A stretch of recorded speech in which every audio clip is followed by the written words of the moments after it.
আসসালামু আলাইকুম। এই শাক আমার আপুদের বাড়ি থেকে নিয়ে আসছি। ঢেঁকির শাক কুলার পরে বটে রেখে আমি ছোট ছোট করে কেটে নিয়েছি। ঝাল, পেঁয়াজ, রসুন কুচি কুচি করে কেটে নিয়েছি। ঢেঁকি শাক ভালো করে ধুয়ে নেব। যে এখন রাইস করে সিদ্ধ করতে দিয়ে দিলাম। ভালো করে সিদ্ধ হলে নামিয়ে নেব। ঢেঁকি শাক সিদ্ধ হয়ে গেছে, এখন নামাবো।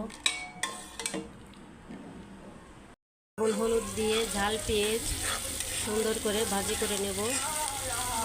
লাল লাল হয়ে গেলেই শাক ঢেলে দেব। ঝাল পেঁয়াজ ভাজি করতে করতে লাল হয়ে গেছে, এখন শাক ঢেলে দেব। দিয়ে ভালো করে ভাজি করব।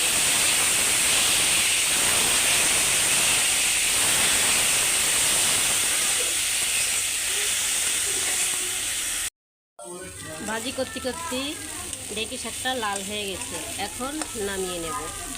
শাক ভাজি হয়ে গেছে, নামিয়ে নিয়েছি। এই শাকে অনেক ক্যালসিয়াম, যাদের ক্যালসিয়ামের অভাব তারা এই শাক খাবেন। আল্লাহর রহমতে ক্যালসিয়াম পূরণ হয়ে যাবে। আল্লাহ হাফেজ।